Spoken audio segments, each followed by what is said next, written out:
Hello, here we go again. In many ways, I guess I mean that. One of them is, another episode of me talking for an hour, but also England out of a major tournament, having not won it again. That would have been me seeing England in a World Cup final for the first time.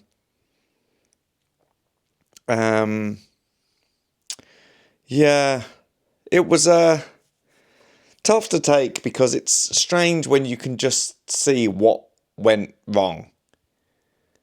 And I know it's so easy just to blame the manager, but yeah, that was his fault. That one's on him. Which is a shame because I like him. I like him a lot. But that was really poor management because Argentina had gone out and decided to play aggressive, and we had managed to put up with it. And I think we should have carried on like that. They would have been more frustrated. I believe someone would have got a red card, and I think we could have gone through and we could be in the final. However,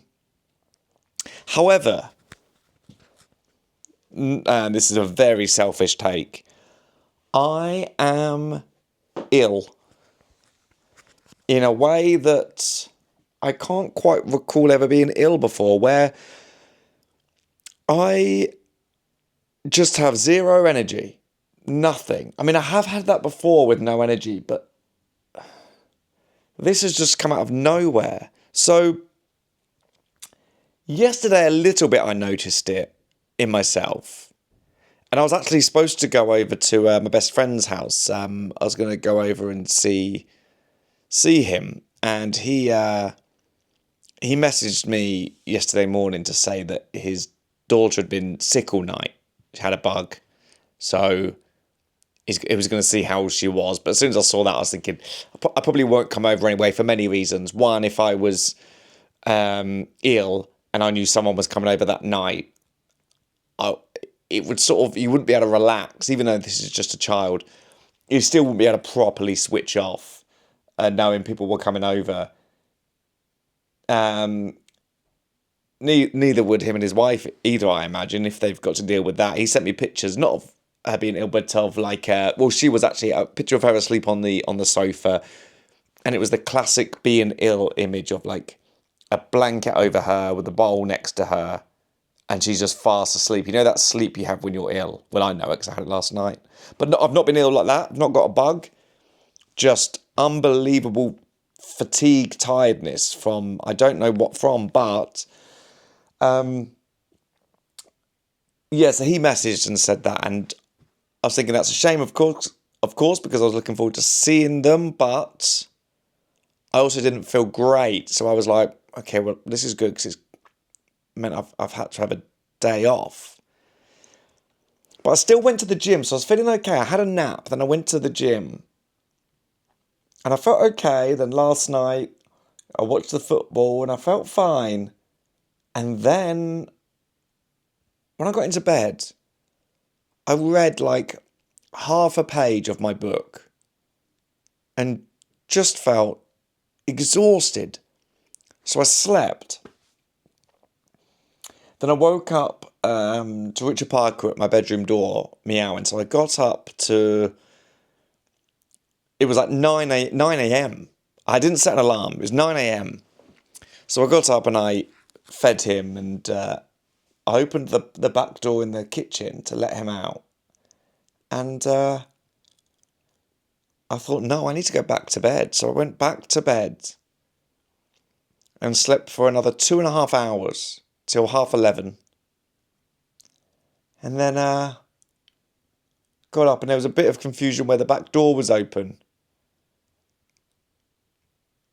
And like a moment of like, did I leave it open all night? Then remembered what had happened, and I'd got up earlier and opened it and let him out. And yeah, so then I've just not got energy. So if you're watching this, by the way, on YouTube, so for the moment, you can only watch this on YouTube. You can listen everywhere and watch on YouTube. I'm sat in sunglasses, and that's because my eyes are feeling very sensitive to the bright light, and I just feel like it'd be too much for me to concentrate on. For me to talk for an hour, and sort of, but with lights is a lot. It's like a sensory overload for me. So yeah, I don't know what's gone wrong, but I've had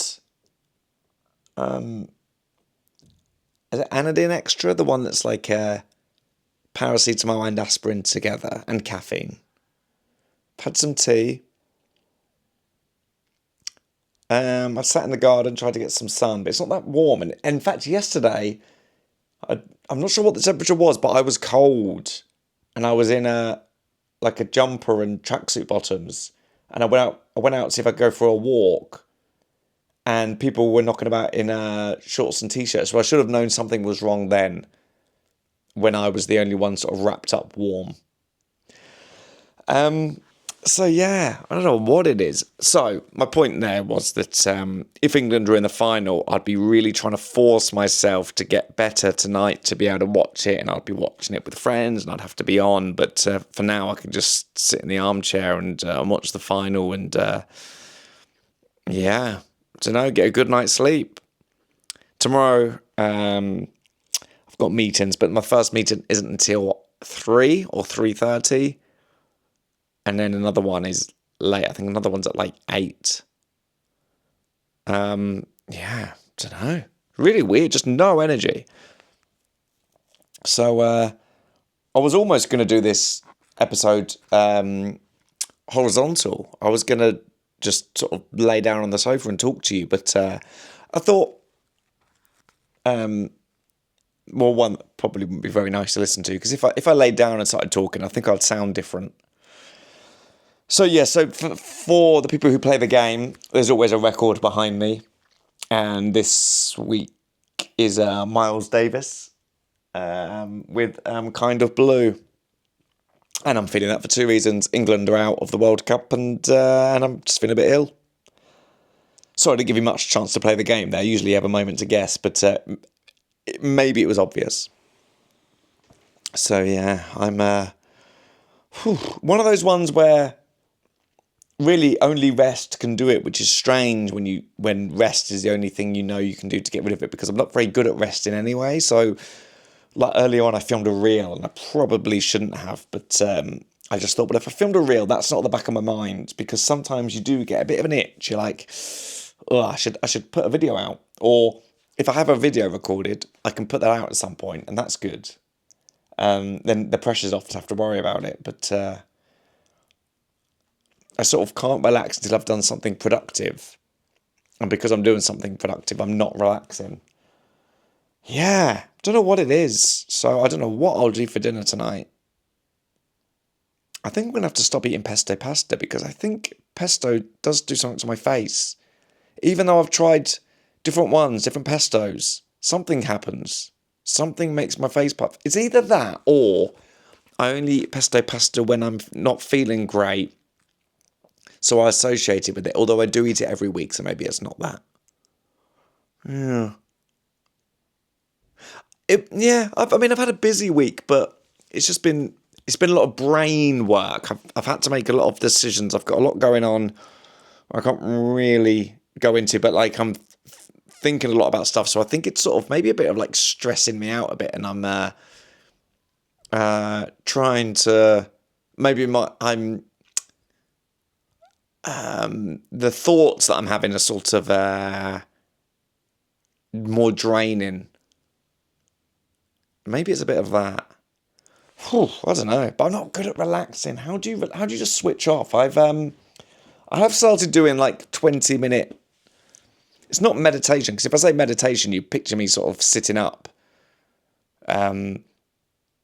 It's basically I go and lie down for 20 minutes.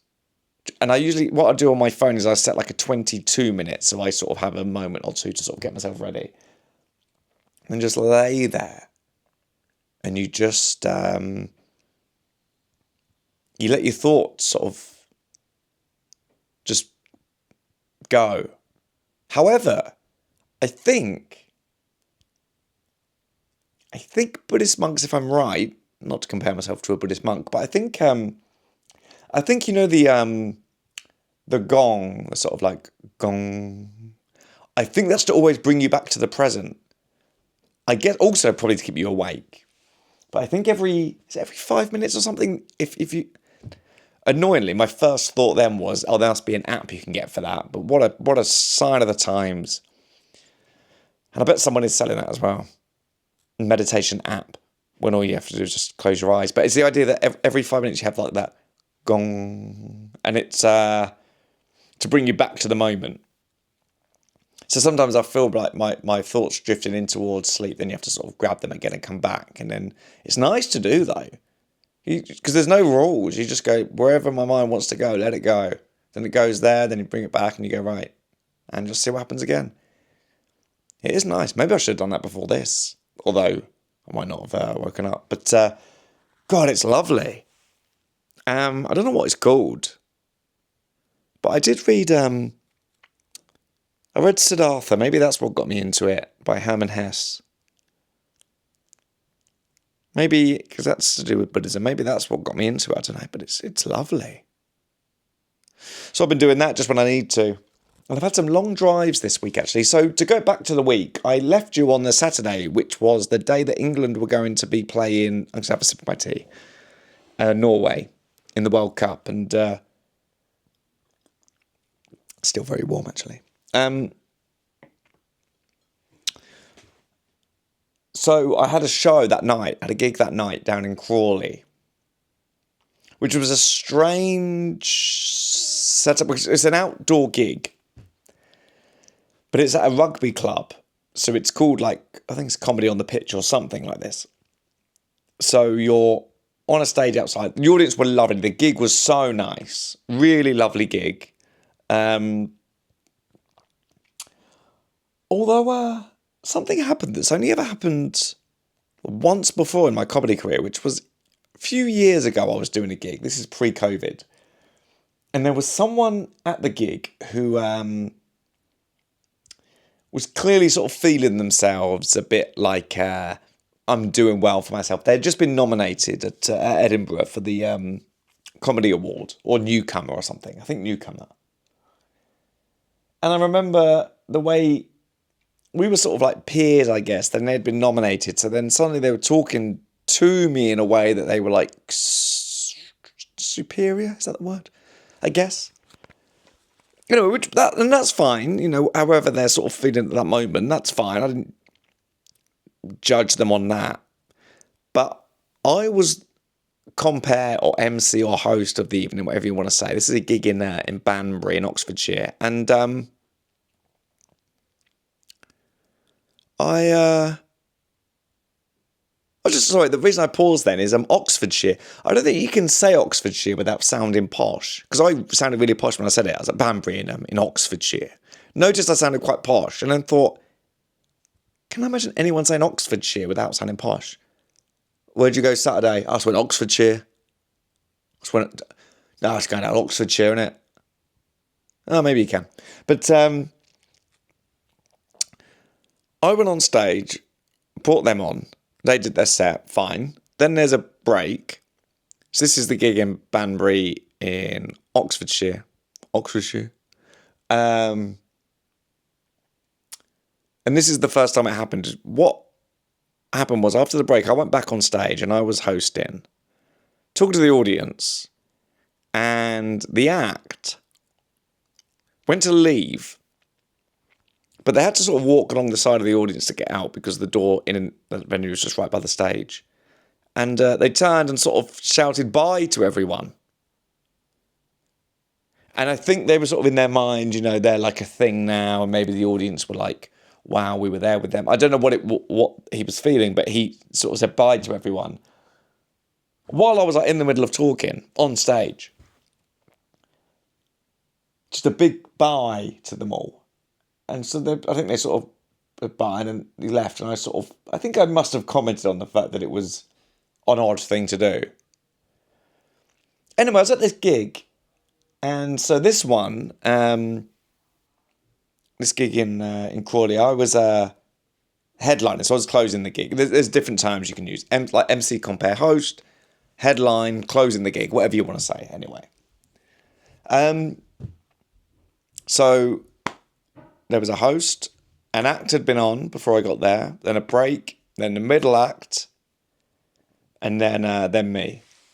And when I was on stage, having a really lovely time, really good gig, really nice audience. I've noticed now, though, what happens is people film me, and it's people who come from Instagram. It's very nice, but people film me, and I'll never say don't film me because it feels very sort of like needless and sort of like, really, it's different to music where you can just film musicians. It is a bit odd with comedy because you sort of go, where's that going? And you're never going to look very funny. Just anyway. Filming me, and I sort of will always like pose as though it's a photo, and just sort of hopefully that sort of makes it so awkward that they stop recording. And there was a few people filming, and I'll mention it, but not in like a negative way, but hoping that like the promoter will go and stop that or something. Anyway, that's going on. There's lots of different things going on, but we're having fun anyway. I hear this bizarre shout from behind me, this noise. I'm not sure what was said, and I turned behind me because what happened was this gig was at a rugby club, and I knew they'd said rugby club members will be turning up to the venue, but they can only use the front door, so not the back bit where we were, which is overlooking like on the pitch basically. And they're arriving so they can all watch the football. So they had a big screen set up for them. So I thought or assumed it was just somebody coming for that. So I sort of, it was an odd noise. I couldn't quite figure out what they'd said. And I sort of leant round to sort of see what it was. And everyone looked a bit sheepish behind the stage. And then somebody, I can't remember if it was the tech or somebody from the audience, let me know it was the act that was on before me. And they had sort of shouted. And I said, I just went, I said, that's mad. That's so unprofessional. And I said, and they can hear that. I think they were walking to their car or whatever.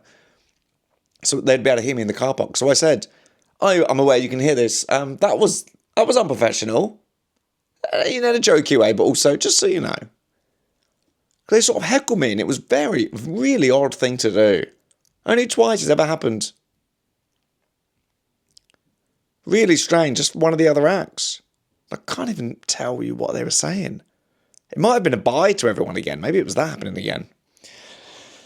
But anyway, the gig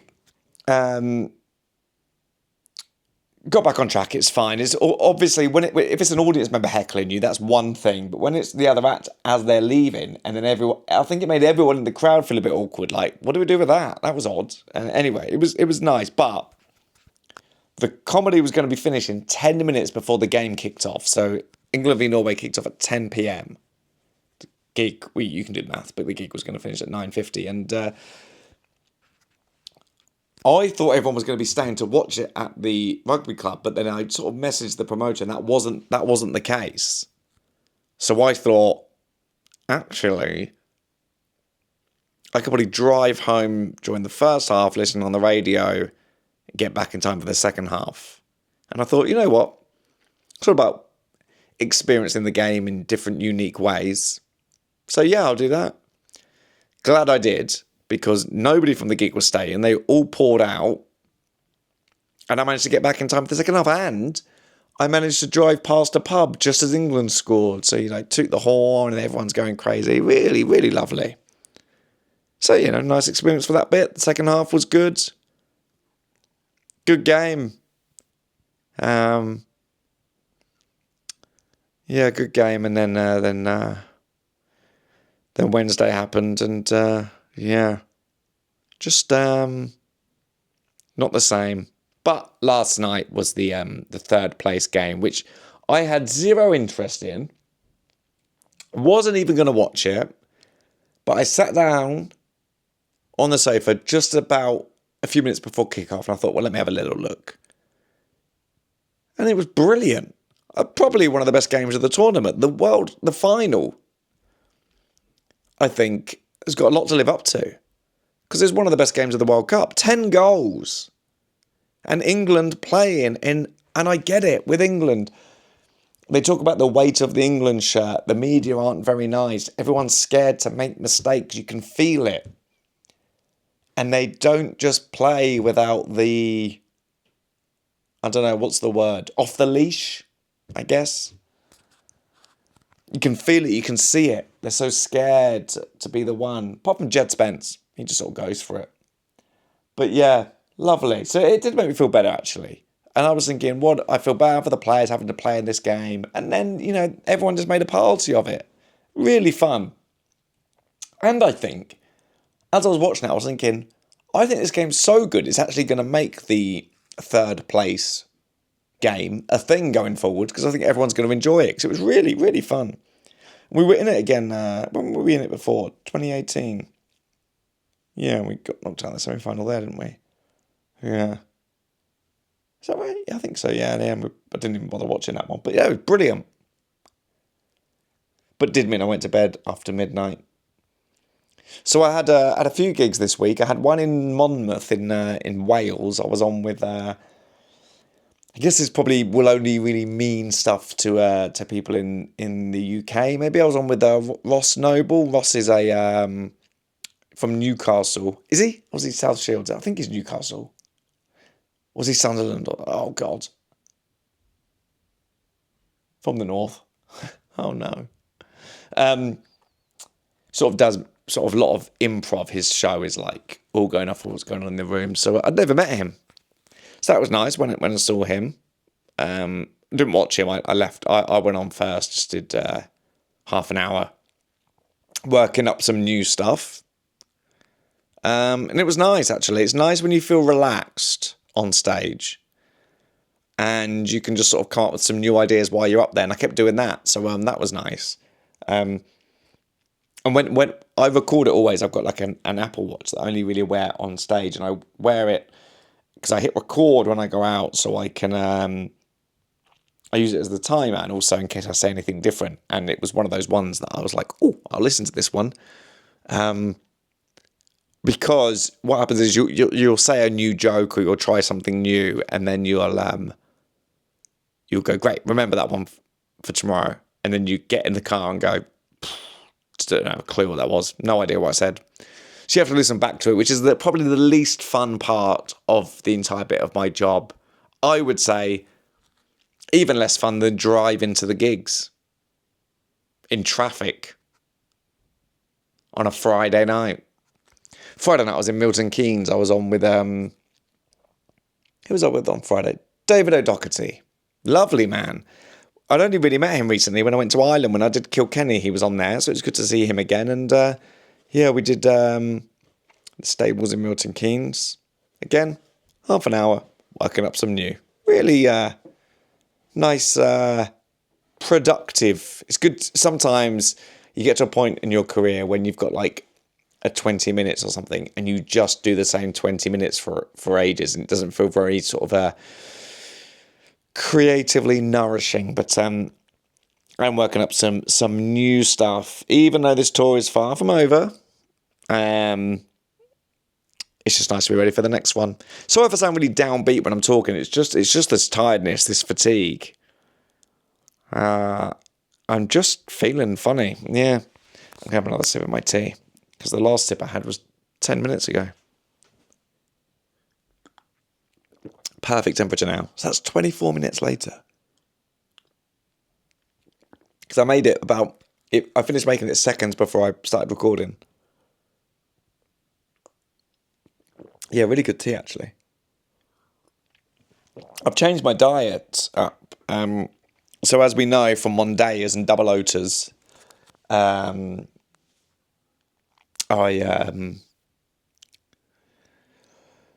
had porridge or oatmeal porridge every morning, and then had an omelette for lunch. However, it doesn't feel like a very summer meal, neither of them.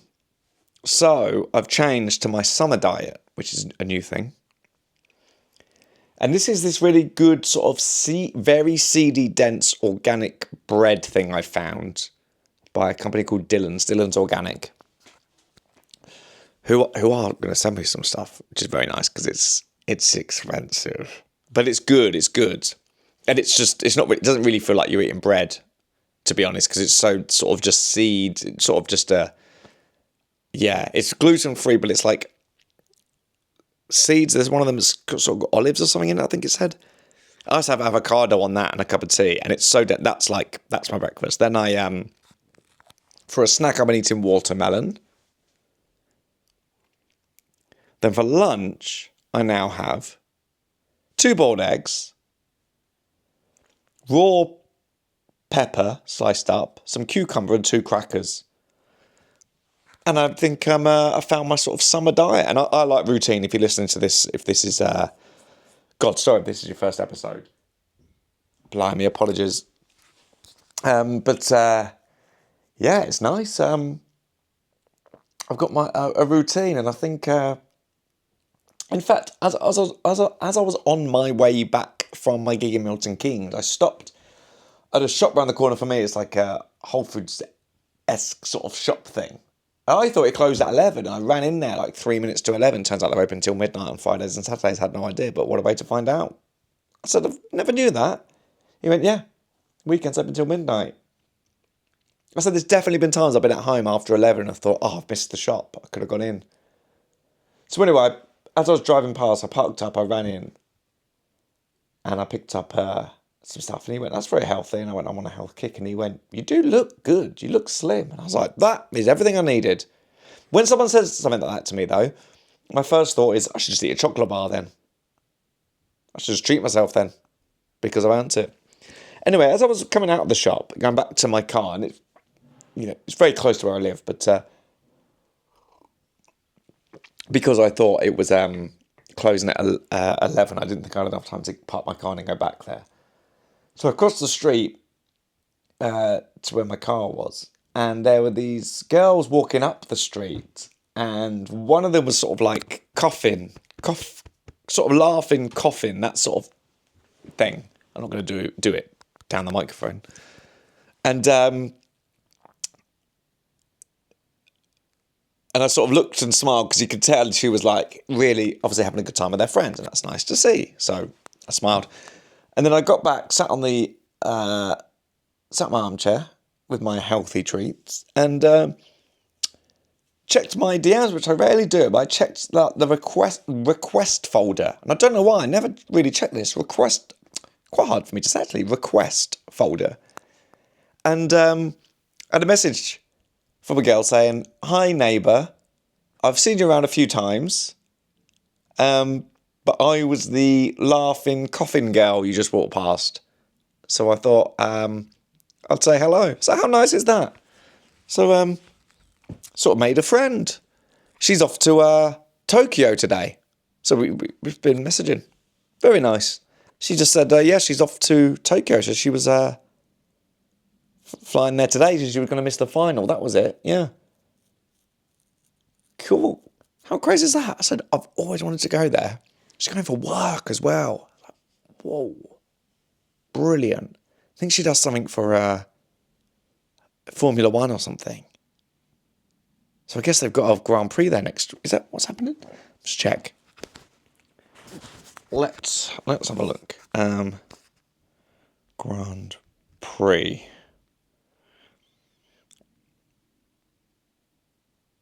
There's one today. Is there? In Belgium. Oh, it's already happened. Oh. Okay, well, that's today. What's it happening in Japan? Or has already been one? It was back in March. What's she doing there then? I don't know, I know what she does, and it said it for work. I guess I just assumed there was one happening, but maybe there's something else going on over there. Or a meeting. Don't know, I didn't really ask, but just assumed. Well, that's cool.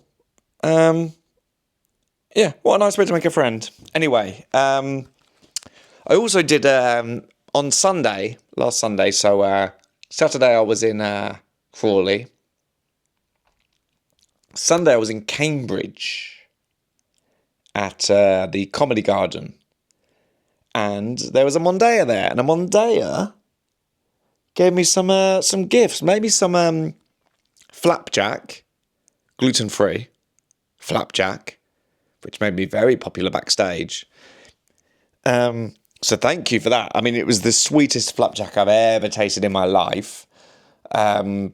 Blimey. Wow. Yeah. I'm not sure what goes into, if there's sugar, honey, what goes, I don't know. I don't even made flapjack, but first time I did ever make flapjack, a girl made it for me. Her and her mum made it. I think she was probably about 9 or 10, and I can't have been much older than that.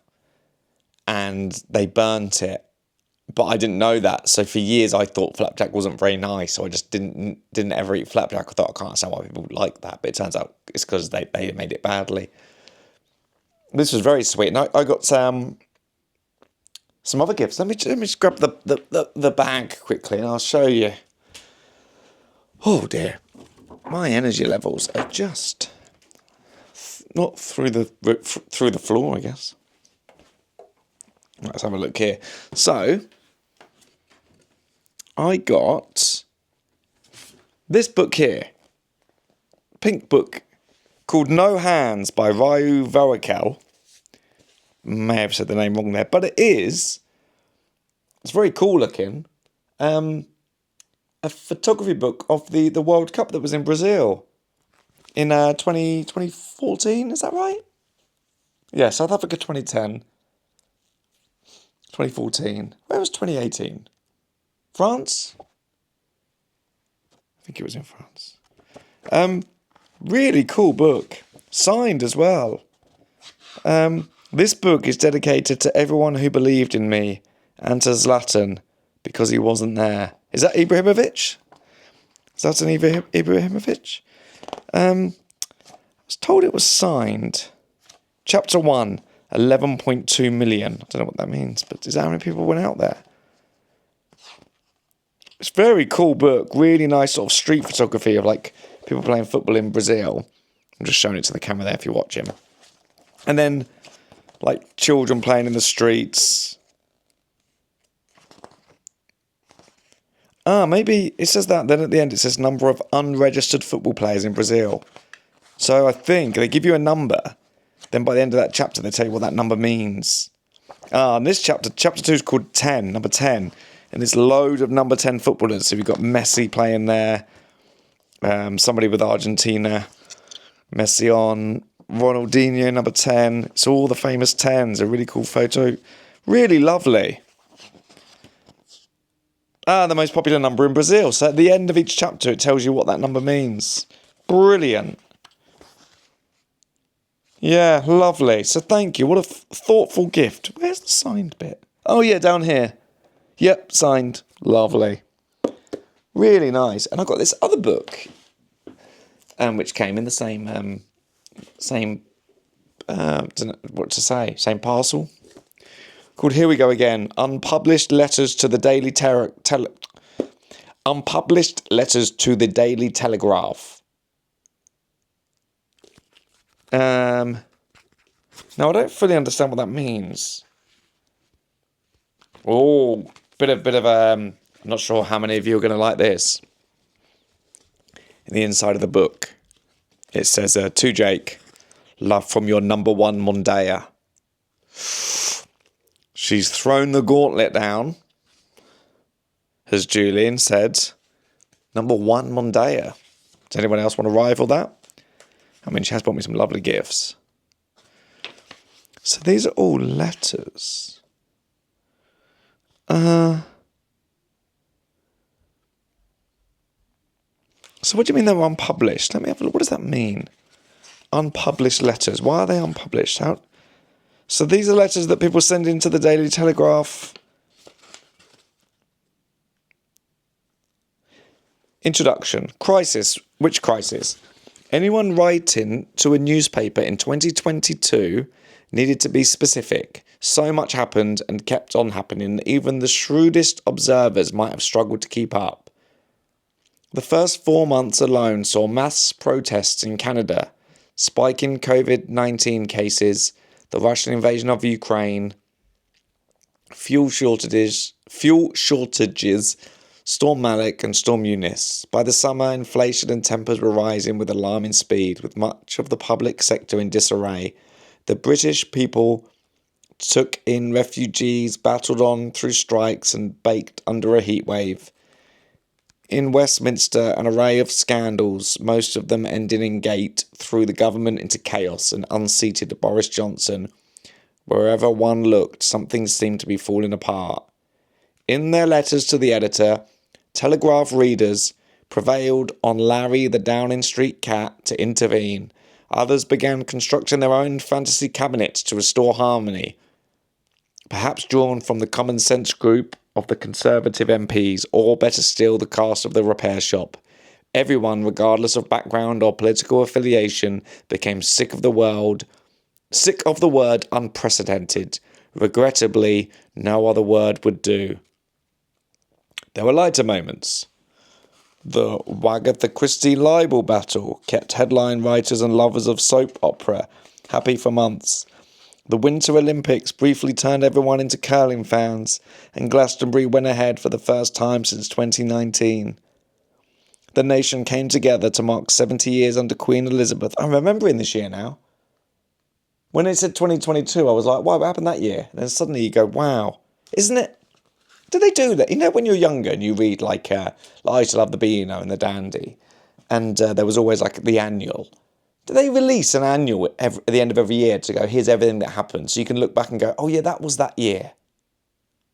If not, they should. Just that year. Because I'm reading that, and we probably all are going, oh yeah, that was then. 70 years under Queen Elizabeth, with knitted corgis and Union flags in abundance. Paddington Bear had a leading role in the celebrations. Yeah, I forgot about that. His antics doing much for the reputation of Marmalade. But in good times and grim, the Telegraph's letter writers have carried the day. Whatever the subject, they have responded with acuity, opening up ever more avenues for debate.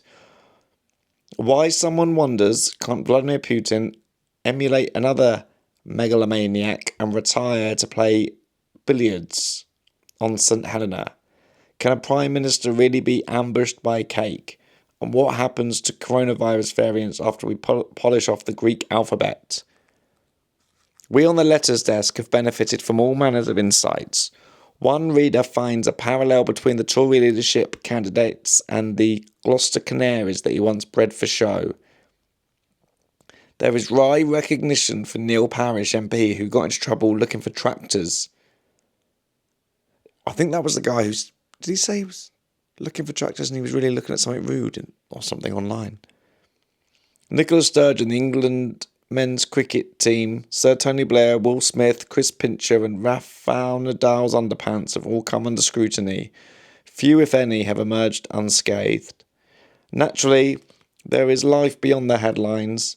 Within this volume, you will discover Telegraph's readers' thoughts on everything, from sex to gardening, the aesthetic benefits of masks, and the delight of an encounter with one's GP, the trials of getting fit, getting older, getting sober or getting drunk, the battle to stop nouns becoming verbs and chairmen from becoming items of furniture, the struggle to kick a serious word or habit, and the perils of being improperly dressed for a food fight at a formal dinner.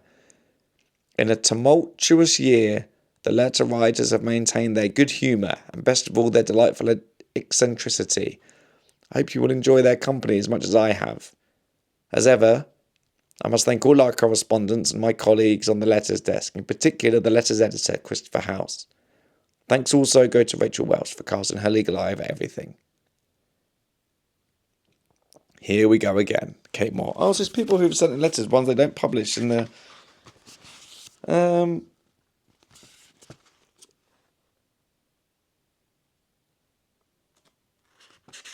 Oh, okay, and this was a load of letters people wrote in. Sorry, I read such a long intro there, but I kept going and I thought I should finish it, because otherwise you might go, How does it end?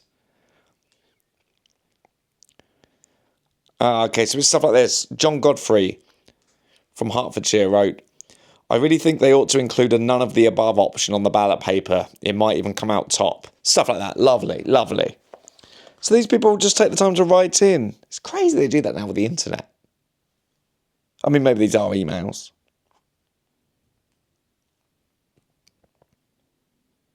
Wow. Have a little read of those. I'll have a read of them and I'll read you some of my best favourite ones next week if you like.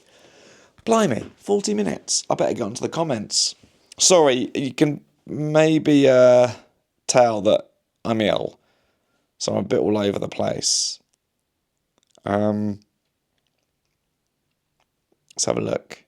I also was at the... speaking of... I had 2 interactions this week. One with that girl who I saw sort of laughing in the street. And she messaged me. And then... I can't remember if this was last week. Did I speak about this before? I had one lady, I was on the way to the gym. And she said, can we say hello? Did I talk about this last week? Then she said, you should be on This Morning or Good Morning Britain or something like that. And I didn't know what she was talking about. And then it turned out she does the hair of one of the hosts. So I thought it was really I was like, what a strange thing to ask. And then it was because of that. So I had that. And then she messaged me as well on Instagram, say it was me and nice to meet you. Then I was at the gym and this girl kept looking at me. And I thought, am I doing something wrong at the gym? She just kept looking. But I was wearing a Packers t-shirt and the NFL team I like. And as I walked past, she said, go Pack go. And I went, oh, nice. I said, you don't hear a lot of that round here. And she said, I'm from Wisconsin. She said, I used to be a cheerleader for the Green Bay Packers. I said, that's crazy. I said, how on earth did you go from Wisconsin to here? And she's here for 6 months working. Used to be a cheerleader for the Green Bay Packers. So she was confused because I guess you just don't see a lot of that around. But I was just there in my Green Bay Packers top. So lovely. People seem to be very outgoing at the moment. Maybe it's the sun coming out. Is that what's doing it? I don't know. Right, let's have a look. Speaking of people being outgoing, let's hear what the Mondayers have to say. Comments. Laura, aka Book Laura. So this was last week. I spoke about people's lucky numbers, or my lucky number being 28. And then it turned out in the comments, somehow people had already been talking about their lucky numbers in the comments anyway. Bizarrely. It was really confusing. I've just out of nowhere, everyone was talking about the number 16. And then my cousin Laura messaged me and said, mine's 16 as well because it's when my birthday is. I don't think I replied actually. Sorry, Laura. AKA Book Laura. This is why number 16 is her favourite number. Well, when I was a young teenager, I always wanted to turn 16. I guess I thought it was a cool age to be. You could legally buy beer and wine. Could you? Where are you from? Can you? It's 18. 21 in America. And then I think Canada alternates by province as to whether it's 18 or 19.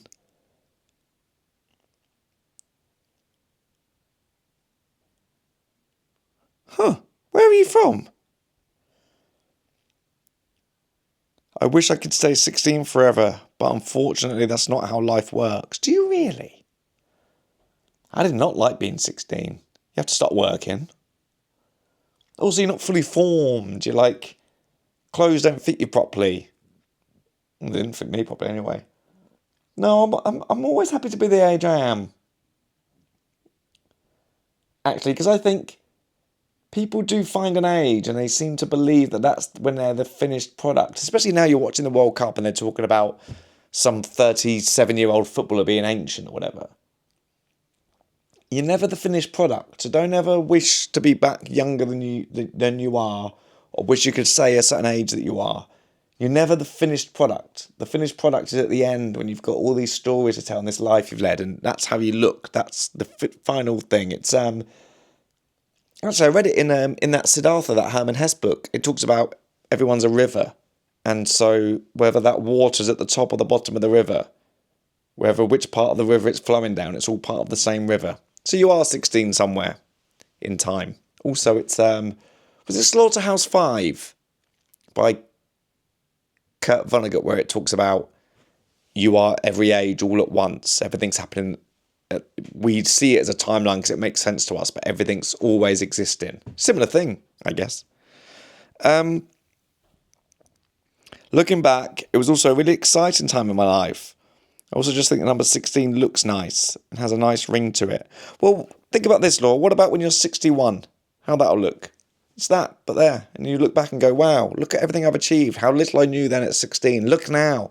All the places I've been, all the things I've done, the books I've read. You love books.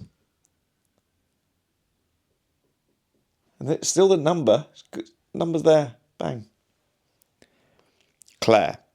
We've just finished a 2-week trip back to the UK from Australia. And from the moment we landed, Your Nothing Works podcast rang true. Lifts, escalators, travelators, ticket machines, toilets, tills, electronic gates, you name it, it didn't work. Thank goodness the amazing weather, pretty countryside, light evenings and nice pubs made up for all the little frustrations. Look forward to seeing you again when you're back in Sydney, where stuff works. Ah, Claire, yes! This is it. This means we're not all going insane here. Nothing works in the UK. Nothing works. And we've all just come to accept it. So you're right. The weather's so nice at the moment. And we do have lovely pubs, lovely countryside. But it's like something's wrong. And it's everything. Nothing works.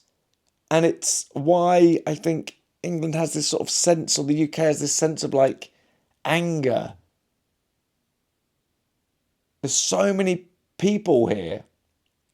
We must all be experiencing the same thing, all getting angry about it. Also, I was thinking this the other day. The way like London's designed. I was thinking about this when I was driving out to Wales. With like London, like it's quite hard to escape. Like the traffic's bad to get out, but I was thinking if you walked, if I just left now, if I wanted to go for a walk and walked, getting out of a city, walking, it's almost designed to make you look mad. Because you'd have to sort of walk along a motorway or along a busy road or just like to get out of the city. You're sort of trapped. It's almost designed to keep you in. It's one of the things I was thinking about when I was meditating. I think I might have been having some sort of anxiety attack. Anyway, I'm glad you're back home in Sydney. Love Sydney. I remember being there in 2023, and I woke up. I was staying at the where was I? Was it the Hyatt? And my room had a button next to my bed that opened up a blind, and when the blind came up, it was just the harbour. I could see everything, and there was a like a light show on at night as well. So all these boats would come out all lit up across the harbour. And I could just see this. It was just all right there. I was right on it. Brilliant. I was there for 6 nights as well. So I would just sit out on my balcony. I'd go round to the market. I'd get a cup of tea. And there was this sort of like a flatbread thing. But it was like, not quite flatbread. That's not what I'm thinking of. It was like tortilla bread with like tomato paste and spinach and stuff in. So it was lighter. And I got that and just sit there and have my lunch there. I had the breakfast at the hotel was amazing. As you know, I rarely have hotel breakfast, but this one was so good. I had it every day. It was lovely. Then I would, walk around the harbour. And then, get a tea and that. And I'd go up to the balcony and just sit there and just stare over the hub. Lovely. Everything worked there. Everything worked. Cornish Gemma, 8 is my favourite number. It's featured in my life a lot. I would enjoy a Monday book club, like Steve suggested. Oh, I've not... Maybe I read that out and forgot. Like Steve suggested above. Don't forget to use your local library. They do ebooks, audiobooks and magazines too, and have saved me a fair bit of money by using them. I do use my library. I like my library. I'll pop in there every now and again. Start a book club. How on earth are we going to decide on the book? Oh, I dread to think. But why don't you all this week give your list of your number one book, or even your top 3? Everyone recommend their 3 favourite books. And / or the book you're reading right now. And let's all see how many of us have the similar ones around, or if there's one we should all decide we should all read. That's it. Your top 3 books and what you're reading right now. Yeah, I'd like to know that, please. Hi, Jake. Very interesting that everyone so far has even numbers. Oh. Surely there's some psychology around that. Symmetry, naturally complete, etc. Like a cadence in music. I'm the same. 8. Always pick it when asked for a number for any reason. Lottery, magic show, etc. House number when I lived in Ascot. My first daughter's birthday. And the other due on the 8th, but was late. And 8 of the 8th, 1980, the day a friend and I took a bus trip from Marble Arch to Russia. What? We went back a few years later by plane. Blimey. From Marble Arch to Russia? How'd that even work? Just in your pick of RP on the cardboard box. Thank you for Cambridge. St Albans, here we come. Oh yeah, I'm doing St Albans. Oh yeah, this week I'm doing gigs in Oxford. On the Friday, Oxfordshire. And then I've got 2 gigs on Saturday. I've got St Albans Comedy Garden and a gig at Union Chapel. And then on Sunday, I go to America. Laura LL. Hi, I'm the Laura who likes the number 16. Wait, wasn't there another? 2 Lauras. Well, you're one of the Lauras who likes the number 16. Oh, you're one of 3, because my cousin's Laura as well, and she likes the number 16. So something with Laura's and 16. What's going on? Hi, I'm the Laura, one of the Lauras, who likes the number 16 for absolutely no reason. Clearly I'm psychic, though, because I somehow knew this week's podcast was going to be about numbers. Maybe it's something to do with the number 16. Who knows? My birthday's 26th of May, but found out I was due on the 16th. So maybe I've just never forgiven my mum for missing the date. Great listen again. Thanks, Laura, but you're one of the Lauras. And Laura and 16. That's strange.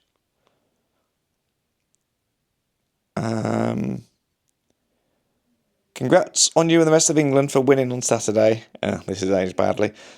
Although we did win Saturday this week as well.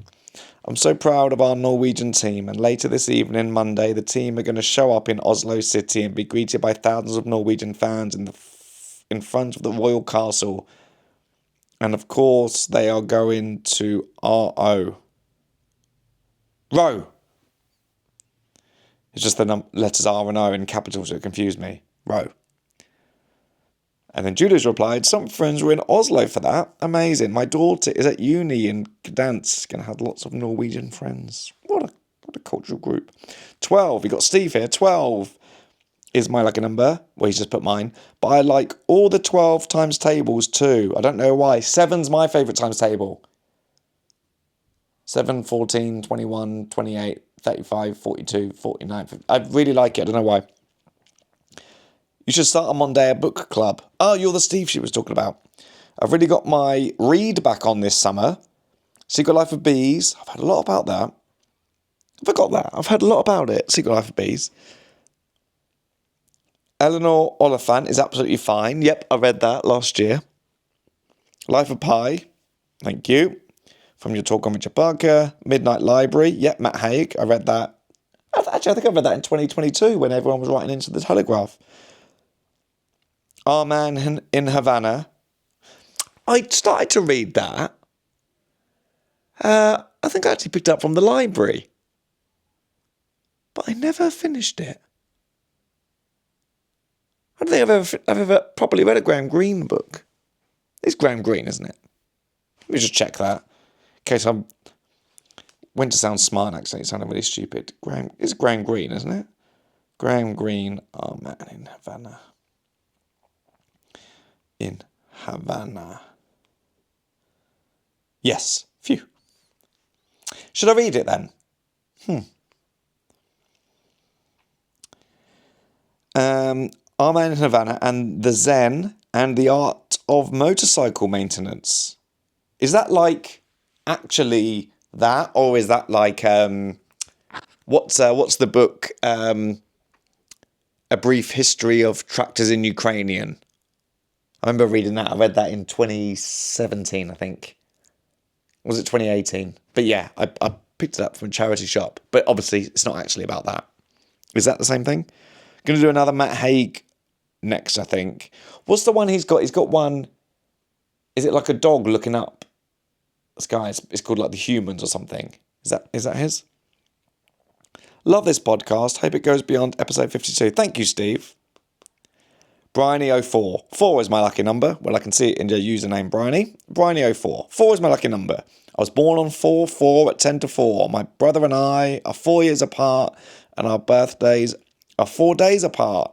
That's cool, Bryony. I like that. And then Claire's put snap for lucky number 4.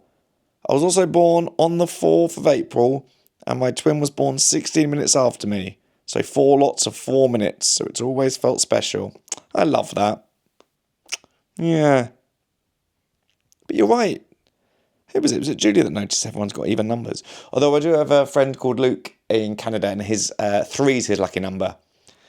But 3, I think I did go to mention it before a few episodes ago, probably last week. It's like quite a magical number in the world, isn't it? And in like mathematics and comedy, the rule of 3.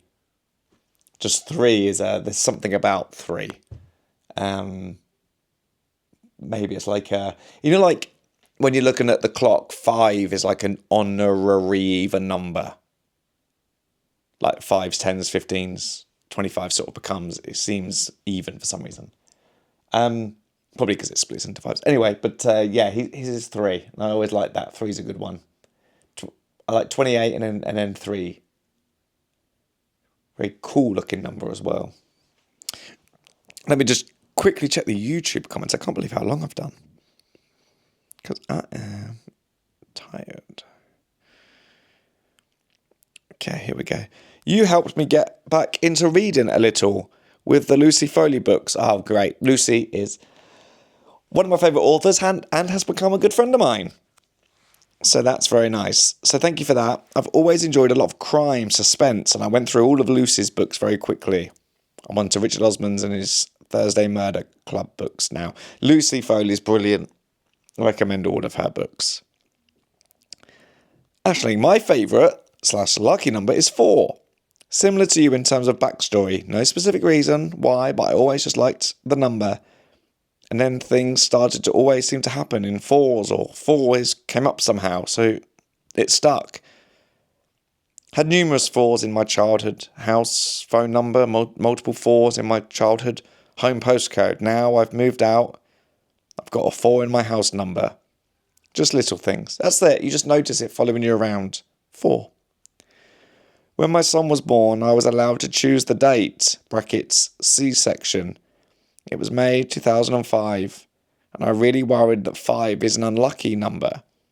Brackets, is it? I think I had baby brain. So I chose 3rd. My son is still annoyed that I pass up the chance of having a 555. Oh, yeah. Yeah. Yeah, 555 would have been cool. But 3 is a good number. 3 and 5, that's nice. But yeah, you missed a trick there. How's your fox befriending going? My garden backs onto allotments, and because of the heat, we leave the back doors open. And they've stolen a pair of trainers. They don't need to wear them. Also, they'll be too short. As in, too short, not too short to wear them, 2 feet short. 2 trainers short for the amount of feet they've got. 1 sandal. Oh, okay, they're building a collection. So maybe two trainers at the front, 1 sandal at the back. And today my dog walking bag was missing. I still leave eggs for them, but they are thieving little gits. Oh, how? Then they probably think if the doors are open, that's an invite. They probably just think, oh, that must be for us. Are you leaving them in the same place? Also, they need 1 more shoe. It's almost 9:30 p.m. Monday in Australia and still no upload on Apple Podcasts of this week's ep. Missed my regular Monday evening listen ritual with my cuppa in bed. Boo, boo me. Hopefully I'll wake up tomorrow and can listen instead. Oh, I saw this one because I replied to you and I sent you the link and I don't know why it didn't show up. So it should have been there. Let me know if anyone else in Australia had an issue, but it should have been there. And you can always try for help. Click on the link in my bio on Instagram and it's always got a link there. So try that. Right. Can't believe I've done over an hour. I'm exhausted. The World Cup final starts in 2 hours and 21 minutes. Not sure who people want to win, but I know who I want to win. And that's as much as I'll say. Right. Thanks as always for listening or for watching if you're on YouTube. And yeah, let me know your top 3 books and the book you're reading right now. That'd be lovely. I hope you've had a great weekend. I hope you have a great week. And as always, I'll see you next Monday. Bye.